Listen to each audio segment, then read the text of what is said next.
Hi, good morning, everyone. It is 8 o'clock on the start of your Tuesday morning. Glad to have you with us. Ed, want to make sure you can see us, hear us, and that you're with us.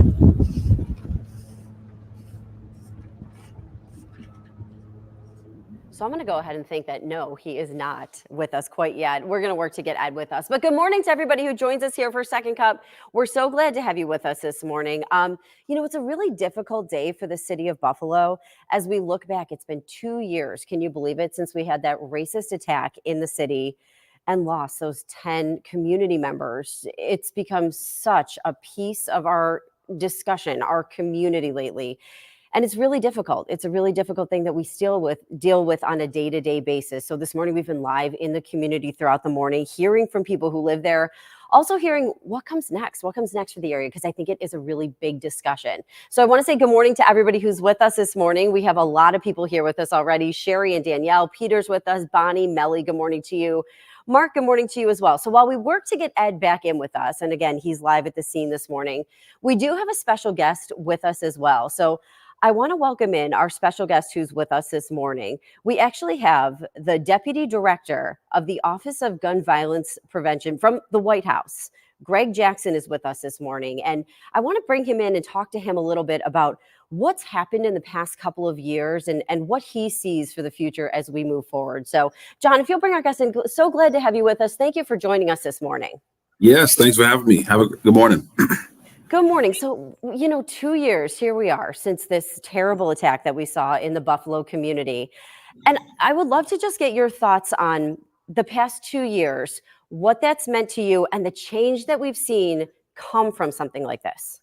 Yeah, I mean, it has been a hard 2 years for this entire community, but frankly, for the entire nation. Personally, I'm a survivor of gun violence, and I actually was here a few days after the tragedy and spent a couple weeks in Buffalo to support families and also to make sure that the White House was connected with the needs here. And one of the major things that we saw was a tragedy that disrupted an entire community.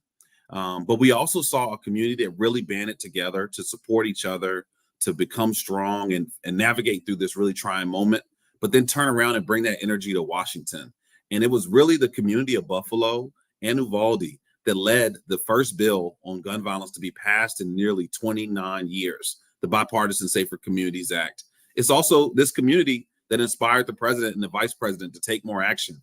The president himself, when he met with families, he heard over and over again that the families just wanted him to do something to stop the hate and stop the violence. And since then, we've seen over 40 executive actions from the White House, more executive actions than any White House in history on this issue. And since those 2 years, we're starting to see real results that we know have prevented tragedies like this from happening since that moment.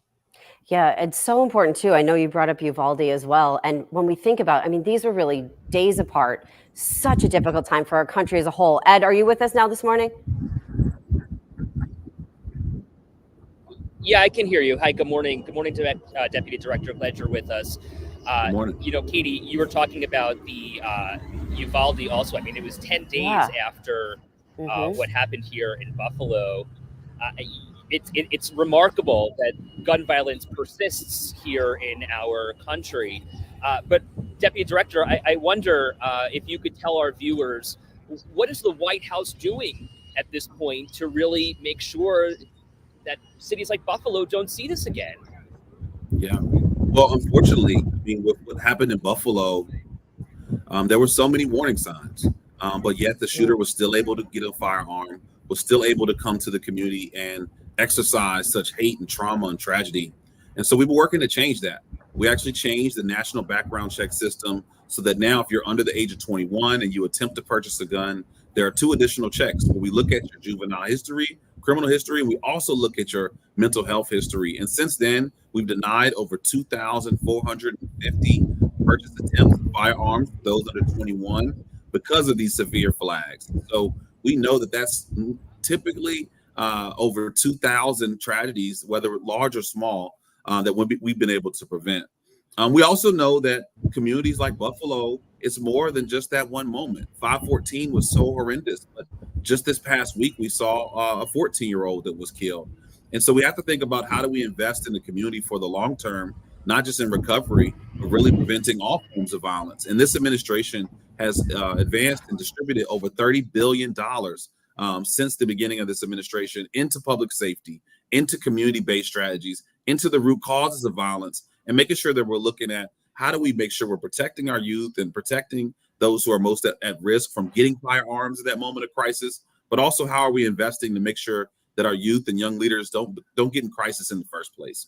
So that's the focus of our office. It really is something that we talk about all the time and how it's impacting different communities. I wonder from your perspective too, you mentioned our community members and the impact that they had after the shooting in Washington. What do we need to keep seeing from local communities in order to prevent things like this from happening? How do local communities get involved and what can we do? Well, look, it has been tremendous what has happened here. I mean, this community lost mothers, teachers, activists, security guards, fathers, grandmothers, and as opposed to simply accepting that loss, the community of Buffalo took that to Washington. We saw leaders from East Buffalo sitting before Congress on Capitol Hill, and they pushed forward the first bill in 29 years. That's nothing to laugh at. I mean, we went from an issue that was very polarized to now looking at something that got 15 votes from Republicans and solid votes across the Democratic Party to support. And that was in direct response to leaders like Zanetta Everhart, who testified before Congress so passionately about what happened here in Buffalo, but also what changes need to happen afterwards. And that in itself has had a huge ripple. I mean, we've been able to hold the gun industry accountable, invest billions of dollars in communities that have been most impacted. And then on top of all of this, the president, when he saw the aftermath and he saw how this just disabled the entire community, he came back to the White House and said, never again. And he charged the White House to build out the first ever FEMA-style emergency response system so that when something like this happens, there's not just law enforcement on the ground. There's Department of Education, there's the Small Business Administration, there's Department of Health and CDC. Just like if a tornado hit and we have all of government there to support, we should be here to support when these moments of hate hit. And so that emergency system was built with 10 agencies, billions of dollars in emergency resources. And that was a direct response to the breakdowns and frankly, the lack of support that we saw here in Buffalo, but more importantly, the strong voices and advocates that came out of that moment. And so I think here in Buffalo, we have to think about the lessons that were learned and not just let them be applied nationally, ensuring that there's resources to respond to tragedy, whether it's a teen shot or 12 people who are shot. How do we make sure we're supporting victims, supporting communities, supporting families? We need to make sure that this city is also looking at an all-of-government approach. How can we make sure that everything that the city has is focused on addressing the largest health crisis of our country? And I think if we just take those two major lessons of supporting victims and pushing the entire government to prioritize this issue, we will see tremendous progress here locally, just like we've seen nationally. Last year, we saw a 13.5% reduction in homicides across the country, the steepest decline in American history of homicides. And that's a direct result of this life-saving legislation that the city of Buffalo advocated for and the president signed into law. Important. And sorry, I just wanted to make sure you can still hear me here. Yeah, it's so important. And you know what? That is the conversation that we have locally all the time. We look at how do we support victims and also how do we move forward. And it really seems to be that community approach that is so important as we're supporting people, but also like working together to try to prevent all of this from happening. It really is. And we know that law enforcement is a key pillar. We have to hold those accountable. We have to make sure that we have as many deterrents and things in place to prevent folks from wanting to cause harm. But we also need to think about how do we invest in people before tragedy? How do we help those who are most at risk and most vulnerable when we start to see those warning signs? And after a tragedy happens, how do we help the community heal to avoid a ripple or retaliation or further trauma that we know can have ugly outcomes? And we've seen Buffalo do that with 514. And while the pain was great, the community's shown that they're greater. But we need to take that same energy and focus on every single person who's impacted by this crisis. So now here we are 2 years later, and I know you're in town today. You're going to be meeting with some of those families. You'll be reading a letter. Tell us what you're expecting this afternoon and what your plans are, and then what you're hoping to talk to those families about while you're here. Well, I think the big thing is that, this community changed the country forever. And I think as horrendous as that moment was, and the intense loss, while I was here back days after the tragedy, I met so many family members, but I also realized that the people who were lost were connected to everybody in the community. It wasn't just whether you're related to not, because these were folks that they knew in church and they rode on the bus with, and they used to be taught by. And that pain was so just shocking and disruptive to so many people. But I think everyone here needs to also know that the advocacy and the courage and the bravery and the voices of those in Buffalo have really changed all of America. And the president knows that. He shared his letter, his condolences. The vice president also shared a letter and her condolences. And both of them were here in days after the tragedy, and we'll be here again. But they want to make sure that everyone sees the connection between that pain and tragedy, but also the purpose and the power that the city of Buffalo has had on helping our entire country become a safer place. And so I'm hoping I can effectively convey that message. All right, Deputy Director, thank you so much again for joining us this morning and for being here and meeting with the families later today. It's a really tough day for our community, and I'm glad we were able to have this conversation. And, we get comments from our viewers as we talk about this. Some people are saying, as you're speaking, yes, absolutely. Other people were saying, listen, bullying has to stop. We have to keep the love, not the hate. Let's not let these precious losses be in vain. And I really think that's a wonderful point. Yeah. Thank you again for joining us. We appreciate your time. Thank you for having me, and just proud to be a part of this community and to be here on behalf of the White House. Thank you. All right. Wow. It's a really heavy day here in Buffalo. Yeah. Wanted to bring you in too, as we, are going to keep talking about, we've got some other topics to talk about, but man, it's just such a sad day. Yeah. Ed was kind of bouncing in and out of that too, because he's actually doing a live shot. We also have national news, right? Scripps. Okay. Yeah. Company Scripps has a national news. So he's doing a live shot for them right now. And we know it gets really busy down there. It's kind of tough to get a signal sometimes when you get a lot of news crews together too. Oh, I'd imagine. Yeah. Anytime you get all of us together and everyone's using the cell service and all that. So it is tough. It gets a little, bumpy. Yeah, a little bumpy. Good morning to everybody who's with us. We've got a whole bunch of people here with us this morning. Cool. So good morning to all of you. So we're talking about that. Would love to continue to hear your thoughts on what you think. We also saw the memorial there that they're planning to build there. We've seen the Tops Memorial that just recently opened up. We also saw plans of the 514 Memorial. So here's the Tops Memorial. Now, this is going to be actually officially dedicated today. Okay. But we're kind of seeing like they've had that bunting up around it. Like it's been covered up now. Now we can kind of see what it was. It looks really beautiful. So we'll be covering that throughout the day today. Also, I want to talk about this because this story has 600 plus comments on our Facebook page. Which one could it be? What do you think it is? Well, I'm going to say I kind of know because they just told me, hey, you got to go talk to Katie. I'm like, what about? Red Lobster closing. Red Lobster. I'm like, oh, okay. Boy, we're bouncing around topics this Yeah, morning. I'm like, all right, I can handle that part. Yeah, I So- know. How shocking. All right, we're my Red Lobster fans. And what did you think about the restaurant closing 4 Western New York locations? I love Red Lobster. Those biscuits. Oh my goodness, they are so good. And that's why we brought you on, Aaron, because we know you can give us your input on the food there. It's really, really kind of interesting. So one of the guys that we talked to works there and got a Okay. call from his buddy. And his buddy, just imagine, okay, something like this going down. Yeah.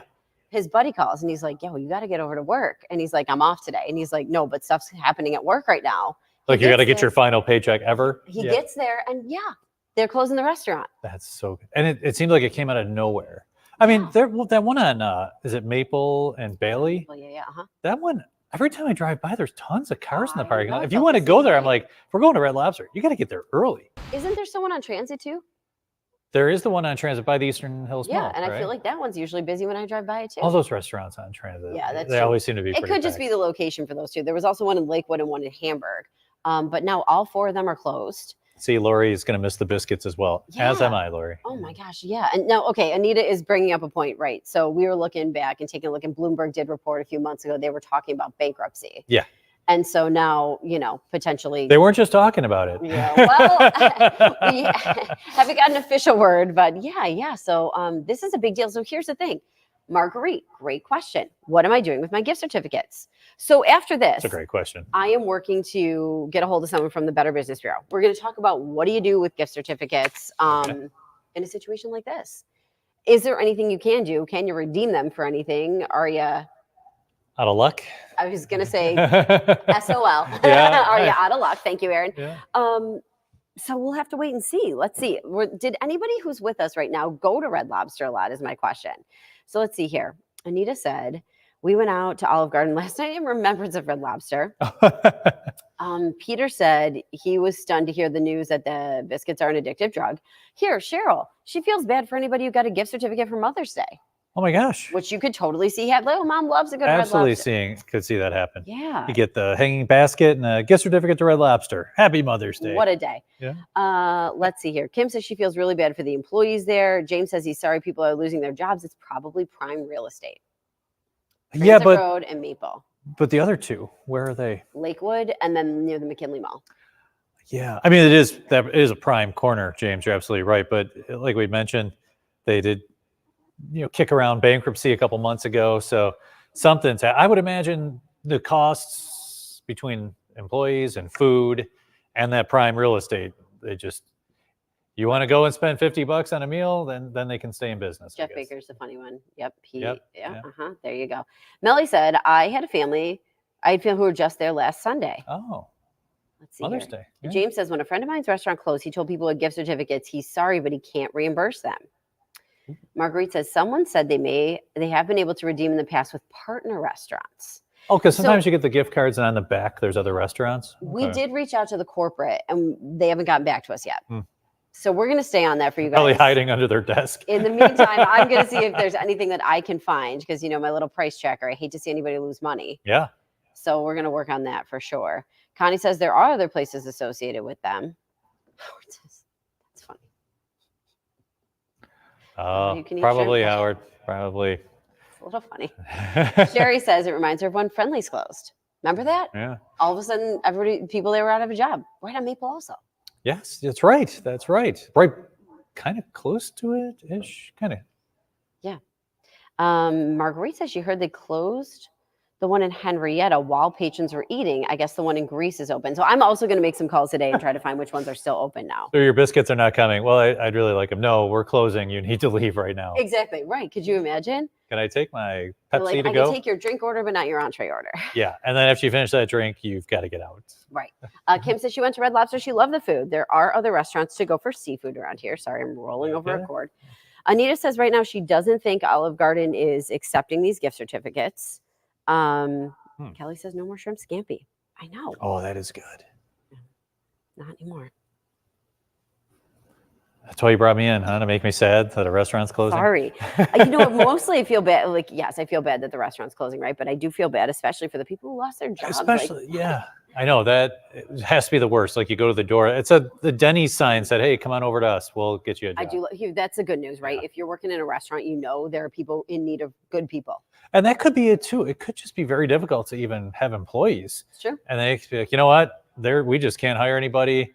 We got to close. And then there are so many openings. These employees can go find, Sure. hopefully. Absolutely. But it does, you get your routine. If you're like a waiter or waitress at Red Lobster, you've been doing it for years and you know the menu and now you got to go relearn And you've got everything. a little seniority too. And you've got seniority and Yeah, you've got yeah, your regulars who come in and I know. Yeah. Well, Anita says, listen, if you're looking for good seafood here, Two Forks Up. You Yes. and I, have you been? I have been several times. Oh, I've been too. It is delicious. Love And they went from Millersport over to Campbell and They're way bigger now. it's way bigger. And for a while they had like a hand painted sign, but now they got the sign in front. Yeah. What the heck was that place called? Oh my gosh, I can't remember. Mom, are you with us today? My mom would know. But they have a new sign and we would do a lot of takeout there too. We discovered that during COVID. Uh-huh. Like, do a lot of takeouts. Yeah. And then Fridays for Lent, we would do a lot of that as well. So speaking of that place, actually, that was one of the last places I went before COVID. I have a picture of my mom and my husband at the old location, so Okay. tight, Yeah. with a plate of crab legs in front of them because they were like Ripping them apart. just about to dig it. Oh yeah. Was it Port of Eatery? Is that what it was called? What? Peter? Oh, maybe he's suggesting another place. I'm trying I to think remember. it's just as soon as someone I know. says I it. can't remember It's so funny what Two because Forks Up was called. My mom would know, but I don't know if she's here with us. So she might still be sleeping. She was up last night trying to see the Aurora Borealis. I just got your text and I wrote you back. I know, but I was talking about last night. I know. I was joking when I wrote back. It's just useless. Yeah, pretty much. Yeah. Wait, like, what did you text me the other day? Like 9:12 p.m. Like, dude, I've been in bed for an hour, and it was a Saturday. It Yeah, was a Saturday. yeah. That's why I was still Yeah. up. Yeah. And no, I talked to your mom about that. My that it would- text was, "Can I see Aurora Borealis tonight?"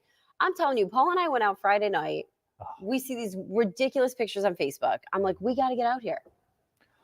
We thing. went all the way up to Wilson and we took a few pictures of the sky and then noticed on her camera, it was amazing to see, but didn't really see much. Kept thinking, oh, maybe that's something. I was like, well, maybe we didn't. Then I don't know where to look on the weekends. And then on Monday, I looked on social media. I'm like, oh, looks like everyone can Well- cross off their bucket list except for me. No kidding. And like the one guy that I saw, he lives in South Buffalo. So I'm like, okay, well, if he can see him in South Buffalo, come on, I got to be able to They could see him in something. Florida. I couldn't see anything. Yeah. There was a extreme geomagnetic storm. Today there's still some like explosions on the sun of the earth, Yeah. on the sun's surface, but we're not going to see. There's nothing like that right now heading toward us. Anita, did you see them? Let me know. Anita's chasing the Chasing the northern. Yeah, Friday night was your night. You really didn't have to go far if you could just find like a dark spot and look up in the sky. Went out to our backyard and I'm like looking up, and I know like it. Sure, there was maybe we should have gone over to Delaware Park just to get a little bit more of a. Were there a lot of people at Delaware Park? I guess so. I saw people that like posted these ridiculously great pictures. Yeah. Now, I'm just going to say this because this is my life and everybody knows this. If you're on Second Cup, you understand. We hit these tough topics early and then we get to laugh about stuff after. Yeah, that's when they bring me in. Did you see what? Yeah, thank you. Then we bring the real jokesters. But so we're out there Friday night and I'm going, I don't see it. And we're looking at Facebook and I'm up. And I go, Paul, I don't see anything. Do you see anything? I know where this is going. Yep. He takes one look at the sky and he's like, no, wait. And I'm like, what? And he's like, I think I got a good view of Uranus. He's the best. I laughed when you told me that. Anytime he can make that joke, he's going to make it. And I should have known better. You walked right into that. I Boom. took the softball and just slowly threw it towards And him. he cranked that Boy, grand did slam. he think he was hilarious. And I He's was probably just still like, holding his sides. As a matter of fact, yeah, I was tearing up. I was laughing so hard. Like, come on. First off, I was disappointed in myself because I'm like, you know better. Yeah, You know better than this, Katie. Paul, I know. And it's the delivery where he's like, wait. And I'm like, what? Yeah, he's got some great delivery. Let me see. It's Yeah. You definitely put the ball on tee for him. Also, I know. if Ed was there, same joke. If you were there, same joke. If my dad was there, same joke. You guys love that joke. Love it. I can't wait to use it again next time there's an extreme geomagnetic storm. I'm like, ooh, I'm gonna definitely use that one. It really is so dumb, but It's it solid. is funny. But every you now and then. laughed. And I'll tell you what, when you're not expecting it, because I really wasn't, I was just like, darn it all. Oh. That was coming. Yeah, and then you had the meat raffle, which you did a great job on. We had the meat raffle on Saturday. That was great. I put some pictures on my Facebook page and you shared them on yours. I did share them on mine. Yes. Appreciate you guys coming, showing up, and supporting. Oh, hey, that was great. It was good times. Glad I was able to spin the wheelie thing. Yeah. Now, if you go to the pictures on mine or Aaron's Facebook page, what you're going to see is there's one person who's very clearly in charge, and there's two others who showed up. And the one who's very clearly in charge has her little waistband on. In defense to the people who aren't in Papers? charge, I think it's best if you're not in charge, just stay in the background. You do not need that many chefs in the kitchen. Yeah. And So you are like the big cook, and I am the someone's got to keep these people person in line. who gets the napkins in the back. Yeah. At one point, Ed offered to start running around selling Oh. selling tickets. And I'm like, sure. And I have this little apron, right? And I go to him, I go, oh, is he here with us now? That was hilarious. Oh, no, he's working. Never mind. He's doing the live hit. Yeah. But I said to him, I'm like, oh, that'd be great if you go do that. I can hang out with my in-laws a little. I go, do you want to use the little apron? He looks at me, he goes, absolutely not. I'm not wearing an That- apron. Yeah. Yeah, he was having a fun time. Lauren said her parents. Yeah, we sat with your parents, Lauren, and they. So nice. Your Lauren. mom was hilarious. So sweet. Yeah, super nice. Yeah. She wins. Yeah, Sprinting right up there. she made it. Yeah. I get such a kick out of people running up to get the meat from the meat raffle. And like that finale where you're like picking stuff. Oh, that finale. Yeah, we bought a lot of tickets. We cleaned house in the finale. Yeah, you guys So did. What'd you much come away meat. with? Steaks? Steaks, Pork? meatballs, the steak fries. We made those last night in the air fryer, and the burgers, pizza logs, cheese. You guys all went things. in as a table and were buying tickets, weren't you? Is that kind Well, of how it was going? no, I bought them, and then I Oh, you bought them? let That's nice Jordan. of you. Like Jordan, if my number comes up, you go up, and then she went up, Aw. and then I gave a ticket to Jenna, and she won on that one, and then I told Aaron, go. All Yeah. for a good cause. It's for the kids. Yeah. You guys, so much fun to talk to you. Felice, yes, I am going to be there this year. She's asking about the Italian Festival quick. We got to run. Appreciate you having us and being here with us today. And it was nice to have that guest too, really putting things in perspective on a Yes. really busy day for Buffalo. So we'll see you back here tomorrow, guys. Have a great day.